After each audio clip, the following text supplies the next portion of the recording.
नमस्कार। उत्तर प्रदेश को लेकर के इंडिया गठबंधन की रणनीति क्या है? Samajwadi party, Bahujan Samaj party, Congress party, इन तमाम विपक्षी खेमे के दलों के बीच क्या चल रहा है? क्या वाकई इंडिया गठबंधन के बीच जो आज शामिल दो बड़े दल हैं, दो क्या तीन कह लें, लोकदल, राष्ट्रीय लोकदल जो जयंत चौधरी का है, वो अभी खामोश हैं, शांत हैं। हालाँकि इशारा उन्होंने ये किया कि कांग्रेस पार्टी को सभी दलों के साथ एक ऐसा रिश्ता बनाना चाहिए जिससे कि साथ रिश्ता और मजबूत हो। इसके इतर वो अमूमन शांत हैं, लेकिन फिर भी थोड़े नाराज लगते हैं कांग्रेस पार्टी से। अखिलेश यादव और कांग्रेस पार्टी के बीच काफ़ी उठापटक, काफ़ी तल्खी और इस बीच 2 वाक़ये। कांग्रेस पार्टी के शीर्ष नेतृत्व की तरफ से अखिलेश यादव को फोन जाना और पिछले दिनों उन्होंने इस बात को प्रेस कॉन्फ्रेंस में जब कहा कि हम इंडिया अलायंस केंद्र के स्तर पर करेंगे, हम उसमें शामिल हैं। और कांग्रेस पार्टी की तरफ से यह कहना कि तीनों राज्यों के विधानसभा चुनाव, 5 राज्यों के बेसिकली, उनके चुनाव के खत्म होने के बाद हम इस पर बैठकर फिर से बात विचार करेंगे और इंडिया अलायंस मजबूत रहेगा। इस बीच में आज विश्लेषण इस बात का करेंगे कि उत्तर प्रदेश को लेकर के कांग्रेस पार्टी की क्या राय बन रही है और सूत्रों के जरिए जो कुछ सुगबुगाहट आ रही है उसमें एक नया एंगल बनता दिख रहा है कि उत्तर प्रदेश में इंडिया गठबंधन के समीकरण क्या कुछ बदल भी सकते हैं। आज के वीडियो में हम इस पर बातचीत करेंगे। पिछले दिनों इस पर कई तरह की खबरें मीडिया में आई। 5 राज्यों के चुनाव जिसमें से 3 राज्य सीधे सीधे भारतीय राजनीति पर गहरे असर डालने वाले। तेलंगाना के अपने समीकरण हैं, मणिपुर है, मेघालय। इस तरह से मध्य प्रदेश, झारखंड, छत्तीसगढ़ और राजस्थान, यानी मध्य प्रदेश, छत्तीसगढ़ और राजस्थान 3 ऐसे प्रदेश हैं जिनके विधानसभा चुनावों के परिणाम ठीक ठाक असर भारत की राजनीति पर डालते हैं। ये बात दीगर है कि पहले भी हम लोग इस पर बातचीत कर चुके हैं कि वो तीनों प्रदेश, छत्तीसगढ़, राजस्थान और मध्य प्रदेश, तीनों प्रदेश 2018 में कांग्रेस पार्टी जीत चुकी थी, बीजेपी हार गई थी और शायद वो परिणाम ऐसे ही थे जिसके बाद कांग्रेस पार्टी ने यह तय किया कि हम अकेले लड़ेंगे 19 का चुनाव और चुनाव परिणाम पूरी तरह से बीजेपी के पक्ष में चले गए। इस बार भी कांग्रेस पार्टी ने इंडिया अलायंस के तमाम हिकमतों के शांत कर देने की शर्त तक जाकर इन विधानसभा चुनावों को लड़ने का काम किया। कोऑर्डिनेशन कमेटी बनी थी, अब अक्टूबर में उसकी पहली साझा रैली होनी थी जिसकी घोषणा केसी वेणुगोपाल जो जनरल सेक्रेटरी हैं, बड़े पद के हैं, बड़े नेता हैं कांग्रेस पार्टी के, उन्होंने शरद पवार के घर हुई बैठक के बाद प्रेस को संबोधित करते हुए इसकी सूचना दी थी कि हम भोपाल से एक साझा रैली करेंगे और अगर ये 5 राज्यों के चुनाव इतने अहम थे तो कल्पना करें कि इन 5 राज्यों के चुनाव के पहले अगर 1 या 2 या 1 भी इंडिया अलायंस की साझा रैली हो गई होती तो क्या इसका फायदा कांग्रेस पार्टी को नहीं मिलता? क्या इसका फायदा इंडिया गठबंधन के तमाम घटक दलों को नहीं मिलता? क्या इसका नुकसान बीजेपी को नहीं उठाना पड़ता? कांग्रेस पार्टी की तरफ से अभी इस पर कोई बयान नहीं दिया जा रहा है और वो साझा रैली, सूत्र ऐसा बताते हैं, जो मीडिया की खबरों की भाषा है कि सूत्र ऐसा बताते हैं कि कमलनाथ की जिद के चलते या उनकी वीटो के चलते वो रैली नहीं हुई और उसके बाद से लगातार तस्वीरें आई कि कमलनाथ नविका कुमार के साथ इंटरव्यू कर रहे हैं जो उन 14 एंकरों में शामिल हैं जिसको इंडिया गठबंधन ने बैन किया हुआ है कि इनके साथ कोई बातचीत नहीं होगी और कमलनाथ उनके साथ बातचीत करते हैं। इंडिया गठबंधन का मुद्दा संविधान का मुद्दा है। इंडिया गठबंधन तीनों बैठक में, बिहार की बैठक यानी पटना की बैठक, बंगलौर की बैठक और मुंबई की बैठक, तीनों बैठक में साफ तौर पर अपना कोर एजेंडा अगर किसी एक चीज को बनाया हुआ है तो वो कोर एजेंडा है भारत के संविधान की रक्षा, इस देश के लोकतंत्र की रक्षा। और हम इतने दल, 26 दल जो वहां तक आ गए, मुंबई की बैठक तक, हम 26 दल मिलकर इस देश के संविधान को बचाएंगे, इस देश के लोकतंत्र को बचाएंगे। और कमलनाथ जो मुख्यमंत्री पद के दावेदार हैं मध्य प्रदेश में, वो एक ऐसे बाबा का स्वागत करते हुए इसी चुनाव के पहले दिखे जो संविधान को बदलने की बात करता है, जो हिंदू राष्ट्र बनाने की बात करता है, जो भाजपा का प्रकारांतर से प्रचार करता है, क्योंकि पूरी भारतीय जनता पार्टी उस बाबा के साथ पीछे खड़ी हुई है। और बिहार की एक तस्वीर तो साफ बता चुकी थी, जब कैबिनेट मंत्री, केंद्र के कैबिनेट मंत्री, सांसद, बिहार के सारे पदाधिकारी, बिहार प्रदेश अध्यक्ष भाजपा के आरती की थाली लेकर के उस बाबा को, जब वो बिहार गया था तो उसकी आरती उतार रहे थे, उस बाबा की जो कि शुद्ध रूप से भाजपा का एजेंडा इस देश में लागू कर रहा है, धर्म के प्रचार की आड़ में, पर्चा बनाने के अंधविश्वास और पाखंड की आड़ में इस देश में भाजपा के लिए एक राजनीतिक काम कर रहा है। उस बाबा को स्वागत करते हैं कमलनाथ मध्य प्रदेश में। इस पर खैर खामोशी है, विपक्षी दलों ने भी बहुत तूल नहीं दिया, कांग्रेस पार्टी घिरी हुई है। यह बात भी दीगर है कि कांग्रेस पार्टी अगर इंडिया गठबंधन में मजबूत होगी तो इसका फायदा भी इंडिया गठबंधन को मिलेगा, क्योंकि कांग्रेस पार्टी एक बड़ी पार्टी है, उसके पास संगठन है, कितना है, कई राज्यों में तो उनकी सरकार है, उनके पास पैसा है, उनके पास एक इमोशन है कि वो इस देश में जंग आजादी के वक्त से एक प्रतिनिधित्व करती है, वो थोड़ा संविधान के पक्ष में खड़ी रहती है, वो गाय गोबर गौमूत्र वाली राजनीति से थोड़ी सी दूर है। हालांकि यही कमलनाथ राम मंदिर के उद्घाटन की जब तारीख आई तो जोर जोर से कहते हुए पाए गए कि मंदिर का ताला हमने खुलाया था, राम मंदिर ताला हमने खुलवाया, हमारे नेता राजीव गांधी ने अयोध्या से प्रचार शुरू किया, हम हिंदू हैं, हम राम के भक्त हैं। तो ये सब खैर घालमेल चलता है राजनीति में कई तरह का। इस सब के बीच में आज हम उत्तर प्रदेश के इस समीकरण पर बात कर रहे हैं कि उत्तर प्रदेश में अगर समाजवादी पार्टी और इंडिया गठबंधन की सबसे बड़ी दावेदार कांग्रेस पार्टी, इन दोनों के बीच एक रिश्ता बना है। समाजवादी पार्टी, आरएलडी यानी जयंत चौधरी, पिछले दिनों आपने देखा होगा कि जयंत चौधरी को लेकर के मीडिया में लगातार खबरें आई, और वो खबरें ऐसी थी कि जयंत चौधरी खीर खाने कहीं और तो नहीं चले जाएंगे। अब देखिए, राजनीति में किसी बात का अंतिम सच कोई एक नहीं होता, राजनीति में कोई स्थायी शत्रु, स्थायी मित्र नहीं होता, ये बात दीगर है। इसलिए एक खबर भीतर भीतर ये चल रही है कि समाजवादी पार्टी से तलखी बढ़ने के बाद शायद इंडिया गठबंधन यानी कांग्रेस पार्टी समाजवादी पार्टी को किनारे करके बहुजन समाज पार्टी के साथ जाने की कोशिश कर रही है, और इसके इसके ठीक ठाक आसार दिख रहे हैं, क्योंकि बहुजन समाज पार्टी के पास आज भी उत्तर प्रदेश में दलितों का एक मुश्त वोट है। दलित आज भी उत्तर प्रदेश के और देश के समाजवादी बहुजन समाज पार्टी एक बड़ी पार्टी, और उसकी नेता मायावती जी आज भी, अगर आप मुझसे मेरी राय पूछेंगे और मुझसे आप कहेंगे कि इस समय इस देश का सबसे बड़ा लीडर कौन होना चाहिए, कौन इस समय केंद्र में सरकार अकेले बदलने का मादा रखता है व्यक्तित्व के लिहाज से, शख्सियत के लिहाज से, तो वो हैं मायावती जी। जिस सामाजिक पृष्ठभूमि से निकलकर आई, जो संघर्ष उन्होंने किया, जो तेवर से राजनीति की, जिस जिस शिद्दत से अपनी वैचारिकी को आगे बढ़ाया, काम करके दिखाया, उत्तर प्रदेश की 4 बार मुख्यमंत्री रही हैं, उनके सामने किसी का कद मुझे ठहरता नजर नहीं आता।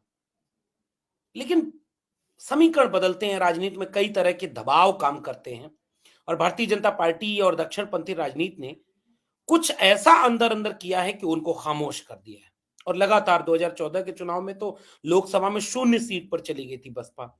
19 के चुनाव में सपा और बसपा का एक अप्रत्याशित अलायंस हुआ था, जो इस देश की राजनीति का सबसे खूबसूरत अलायंस, लेकिन उसके परिणाम मनमाफिक न होने के चलते वो अलायंस मायावती जी ने जल्दी तोड़ दिया। हालांकि 2014 के 0 सीटों से बढ़कर 2019 में बसपा के 10 सांसद चुने गए थे, सपा के 5 14 में भी थे, 5 19 में भी थे। तो आज भी उत्तर प्रदेश का दलित मतदाता, शेड्यूल कास्ट मतदाता और अति पिछड़ी जातियों में भी कुछ जातियां बसपा से शिद्दत से प्रेम करती हैं।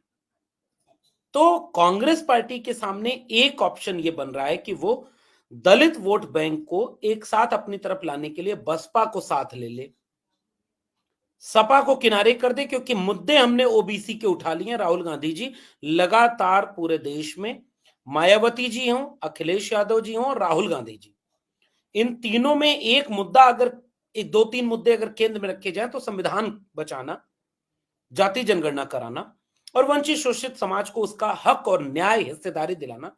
आज की तारीख में सपा, बसपा, कांग्रेस तीनों का एक साझा एजेंडा है, तीनों के नेता इस पर सहमत हैं। तो कांग्रेस पार्टी की तरफ से कोशिश ये चल रही होगी कि सपा को किनारे कर दें और बसपा को और आरएलडी को, राष्ट्रीय लोक दल को, जयंत चौधरी को कांग्रेस पार्टी अपने साथ ले ले और उत्तर प्रदेश में, पश्चिम में कुछ जाट वोट जो आरएलडी के साथ है, मायावती जी अगर इधर आ गई तो दलितों का वोट बैंक, और तीनों का अलायंस है तो कांग्रेस पार्टी के साथ रहने के चलते में मुसलमान वोट बैंक उत्तर प्रदेश में तीनों शिफ्ट हो सकते हैं इस अलायंस की तरफ और सपा को किनारे कर दिया जाए। इससे एक फायदा ये होगा कि बसपा ऑलरेडी बहुत कमजोर होती जा रही है राजनीतिक तौर पर। उसके विधायक 2017 के चुनाव में 19 विधायक थे बहुजन समाज पार्टी के, वोट शेयर तकरीबन 20 के आसपास था। 2022 के विधानसभा चुनाव में बहुजन समाज पार्टी के केवल एक विधायक हैं, उमाशंकर सिंह, जो जिनको कहा जाता है कि वो अपने दम पर विधायक हैं, उनकी उनकी भूमिका ज्यादा है। तो एक तरह से विधानसभा चुनाव में बसपा शून्य हो गई, वोट प्रतिशत घट के 12 हो गया, जो तकरीबन, जो एक कम्युनिटी सबसे बड़ी कम्युनिटी है उत्तर प्रदेश में, जाटव, एक मुश्त वो आज भी बीजेपी के साथ, बसपा के साथ खड़ा है, माफ कीजिएगा। तो इसके चलते बसपा ऑलरेडी कमजोर हो रही है, मायावती जी की उम्र भी है। कांग्रेस पार्टी की एक रणनीति होगी कि लॉन्ग टर्म में हम उत्तर प्रदेश में इसके जरिए एक जमीन बना सकते हैं, क्योंकि दिल्ली का रास्ता तब तक मजबूत नहीं होगा जब तक उत्तर प्रदेश में जो पार्टी मजबूत नहीं होगी। आज की तारीख में बीजेपी इसलिए केंद्र में बहुत मजबूत है क्योंकि गुजरात के बाद सबसे मजबूत उसका किला अगर कोई है, उसका गढ़ कोई बन चुका है तो वो उत्तर प्रदेश है। और उत्तर प्रदेश की 80 लोकसभा सीटें, 403 विधानसभा सीटें, केंद्र का के पास का एक ऐसा रसूख वाला राज्य जिसकी राजनीतिक हिस्सेदारी, राजनीतिक प्रभाव केंद्र की राजनीति पर ठीक ठाक पड़ता है। तो लॉन्ग टर्म में कांग्रेस, एक मान्यता यह है कि कांग्रेस पार्टी इस आइडिया पर काम करना चाहती है। सपा मजबूत है, आज की तारीख में लगभग 125 विधायक उनके हैं, हर जिले में संगठन उनका है, हर दिन सक्रिय रहते हैं, उनका वोटर, उनका कार्यकर्ता लड़ता हुआ नजर आता है, मजबूत पार्टी है। तो इसको किनारे करो, ये कमजोर होगी तो उत्तर प्रदेश में कांग्रेस मजबूत होगी। जयंत चौधरी अपने तबके के बड़े नेता रहेंगे, वो रहे, वो साथ में रहेंगे।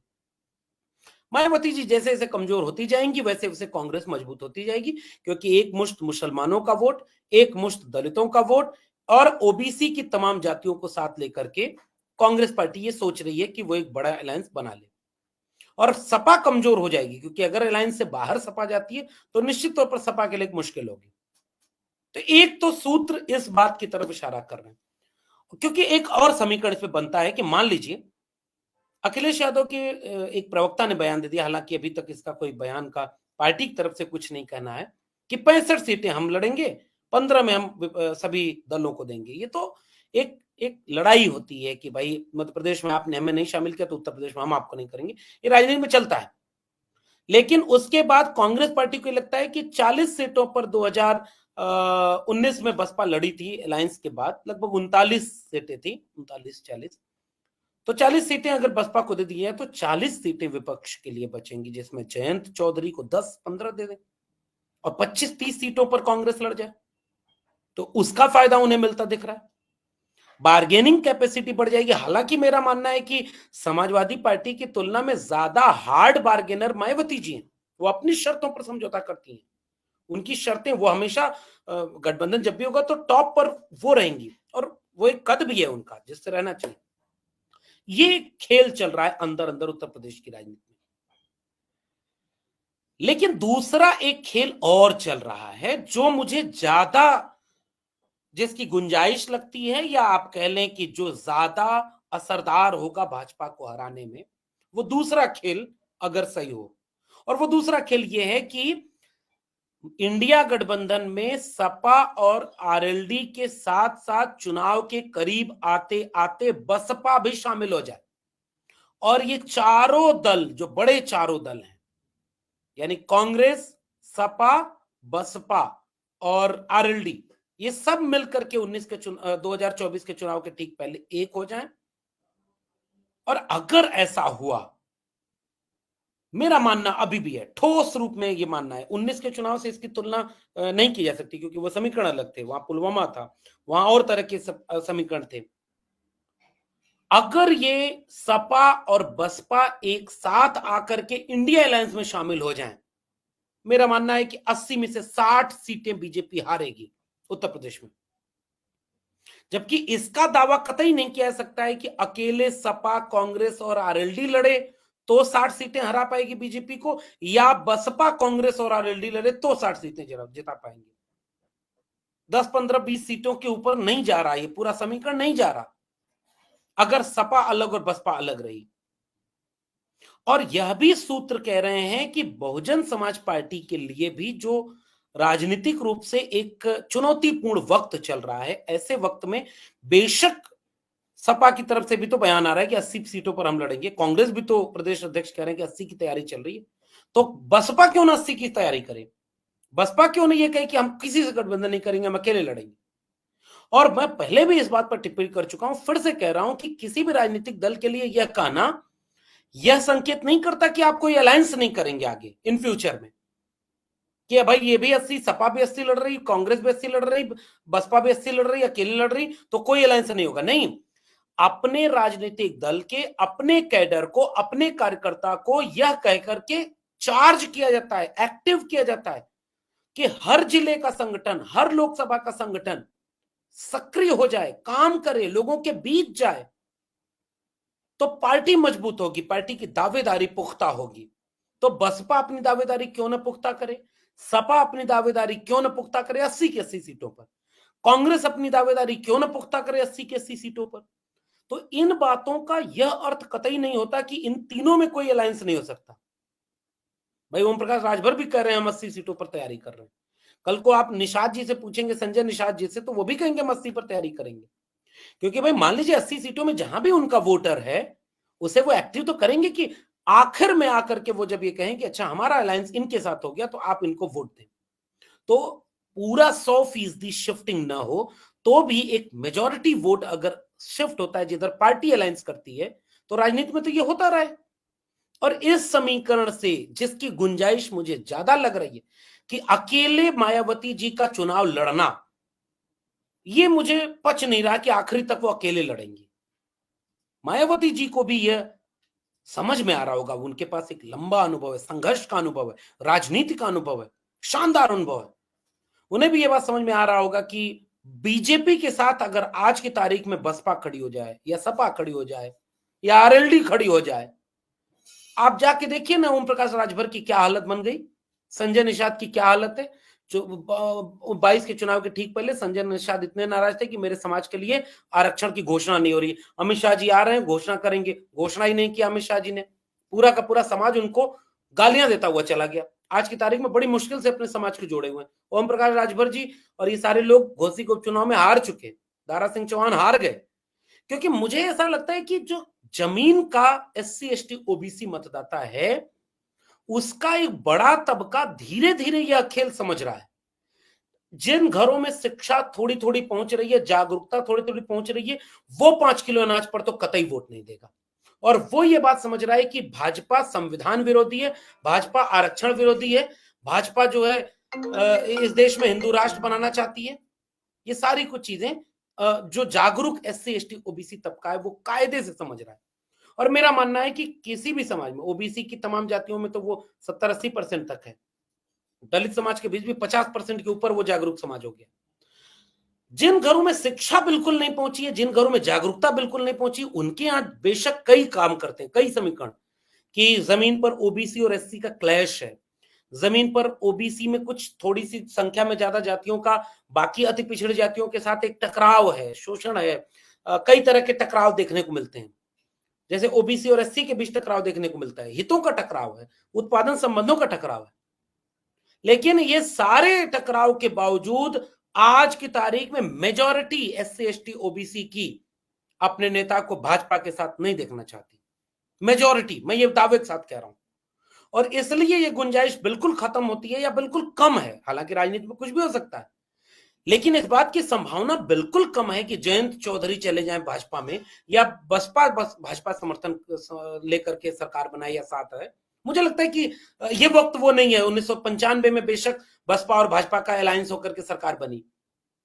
2007 के पहले मायावती जी 3 बार मुख्यमंत्री बनी, तीनों बार में भाजपा का एक सपोर्ट रहा। लेकिन आज की तारीख में अब वो सामाजिक न्याय की चेतना नीचे तक पहुंची, और बसपा इसलिए अकेले लड़ने की बात करती है। उनका समाज आज जानता है कि उनके साथ सबसे ज्यादा एट्रोसिटी कौन कर रहा है और उसमें अन्याय किसके साथ हो रहा है। हाथरस वो नहीं बोला, घोड़ी चढ़ने पर मारा जा रहा है आज भी, यूनिवर्सिटीज में प्रोफेसर नहीं, कौन रोक रहा है। एक ओवरऑल लड़ाई कॉन्स्टिट्यूशन के खिलाफ और कॉन्स्टिट्यूशन के समर्थन में, और इसलिए मुझे ये गुंजाइश ज्यादा नजर आती है कि ये तीनों दल, कांग्रेस ये बात समझे कि कांग्रेस ये चालाकी न करे कि सपा को किनारे करके बसपा को ले लें तो भी बीजेपी को नहीं हरा पाएंगे, या बसपा को किनारे करके केवल सपा को ले लें तो भी मुश्किल होगा। लेकिन अगर ये रिश्ता तीनों चारों का बनता दिखेगा तो मुझे लगता है कि ये ठोस रणनीति और एक संतुलन के साथ सीट बंटवारा हो। क्योंकि देखिए, बयान तो आते जाते हैं। अजय राय को ठीक है आज लगाया गया होगा कि खूब सपा पर हमला करो, सपा की तरफ से खूब हमला होता होगा कांग्रेस की तरफ।